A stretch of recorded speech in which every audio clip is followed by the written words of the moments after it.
안녕하세요. 인디언입니다. 네, 제가 오늘은 대한민국 영어 교육이 왜 이렇게 비효율적인지 설명을 드리기 위해서 이 영상을 켰습니다. 그리고 어떻게 하면은 효율적으로 영어 공부를 할 수 있을지 조금 이야기를 해보도록 할게요. 저도 어렸을 때는 아무 생각 없이 시키는 대로 영어 공부를 했었어요. 근데 커서 해외도 나가보고 유학생들도 많이 만나다 보니까 영어 교육이 진짜 비효율적이더라고요. 그래서 한동안 저는 우리나라 영어 교육 시스템 만든 사람 정말 바보다 이런 비판을 많이 하고 다녔었는데, 공부를 더 해보니까 지금 현재 교육 시스템을 만든 사람은 천재입니다. 근데 천재가 만든 시스템이 왜 이렇게 비효율적일까요? 그걸 제가 잠깐 설명을 드릴게요. 그런데 이 시스템이 어떻게 만들어졌는지 알려면은 일본 역사를 조금 알아야 돼요. 우리나라 교육 시스템 자체가 일본을 많이 따라갔거든요. 영어 교육도 마찬가지고요. 일본인들이 영어를 이렇게 적극적으로 배우기 시작할 때는 메이지 유신을 통해서 서양 문물을 받아들일 시기였죠. 그래서 그 서양 문물을 받아들이기 위해서 영어를 배워야 했겠죠. 또 누구는 유학을 가서 그 나라에 대해서 많이 공부를 해 와야 돼요. 근데 이때 그 지도자들 사이에 고민거리가 하나 생깁니다. 일본인들이 영어를 또 자유롭게 할 수 있게 가르치게 되면은 문제가 생겨요. 왜냐하면 일본이 되게 약하고 살기 힘든 나라라는 걸 깨닫고 다른 나라로 이민을 가게 되는 위험성이 생깁니다. 그때 당시 미국 같은 경우만 해도 이민자의 나라이기 때문에 원하는 사람은 어렵지 않게 이민을 갈 수가 있었어요. 또 이민을 갈 수 있는 다른 나라도 많이 있었겠죠.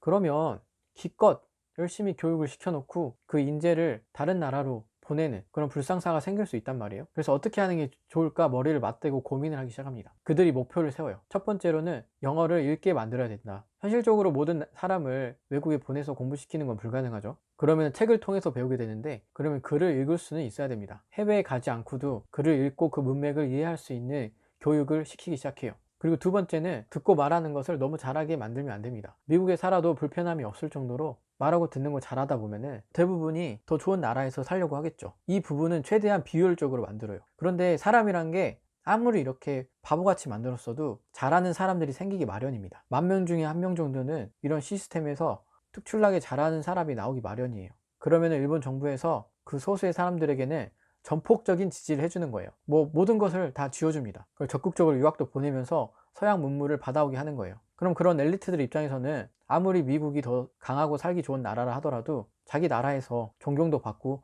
돈도 많이 벌고 원하는 걸 다 얻을 수 있는데 굳이 다른 나라에서 살 필요성을 느끼지 못하게 되겠죠. 또 일본 정부는 이런 식으로 우수한 인재들을 지켜낼 수 있었던 겁니다. 결과적으로 봤을 때 일본은 서양 열강과 맞먹을 정도로 크게 성장했기 때문에 성공한 시스템이라고 볼 수 있어요. 그런데 우리나라 역시 이런 일본의 교육 제도를 그대로 가져왔습니다. 근데 이게 문제가 되는 게 국가 입장에서는 좋을 수 있을지도 모르겠어요. 이런 시스템에 맞지 않는 사람 입장에서는 영어 공부를 아주 비효율적으로 하면서 시간 낭비를 하고 있는 거예요. 그럼 여기서 우리는 어떻게 해야 영어 공부를 효율적으로 할 수 있을까요? 우리 인류는 정말 오랜 시간에 걸쳐서 언어를 효율적으로 배울 수 있는 방법을 본능적으로 체득을 해왔어요. 그리고 그 방법을 통해서 자기 자녀들을 말하게 만듭니다. 그래서 여러분들 만약 기억이 나신다면 여러분이 한국말을 배웠던 그 방법대로 영어 공부를 하시면 돼요. 사실 언어를 배울 수 있는 가장 좋은 방법은 그 언어를 하는 나라에 직접 가서 살아보는 겁니다. 제가 유학생을 만나면서 이야기를 해보니까 영어로 듣고 말하는데 얼마 정도 걸렸니? 라고 물어보면은 거의 다 비슷하게 대답을 합니다. 정말 빡세게 열심히 공부한 친구는 3개월 정도라고 말하고 보통은 6개월 정도 이야기를 해요. 사실 우리나라에서 10년 공부를 했어도 듣고 말하기 못하는 사람들 많죠. 그런데 그 많은 사람들이 또 해외에 나갈 수 없는 환경일 수 있어요. 그래서 그런 사람들을 위해서 말씀드리면 영어 공부할 때 중요한 두 가지가 있습니다. 첫 번째는 동기부여가 중요합니다. 내가 정말 이 언어를 배우고 싶다, 배워야겠다, 알아내야겠다는 동기부여가 필요하고, 두 번째는 환경 조성을 해야 돼요.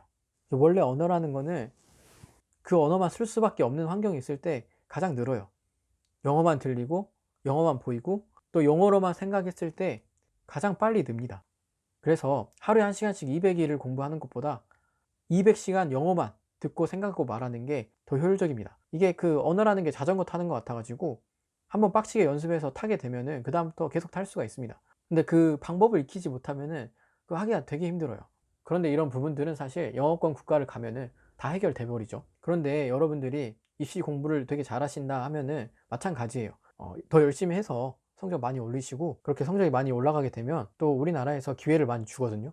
해외에 갈 수 있게 장학금을 준다던가 또 기회가 많이 있기 때문에 비효율적이라고 안 하시기보다는 여러분들이 입시 공부 그래도 꽤 잘하시는 분들이라면 더 열심히 하셔서 높은 성적을 유지하고 그 기회가 있을 때 해외에 적극적으로 나가 보시는 것도 좋은 방법이 될 것 같습니다. 그럼 오늘은 여기까지 하겠고, 또 뭐 할 말이 생기면은 여러 번 찾아오도록 하겠습니다. 그럼 또 다음에 뵙겠습니다.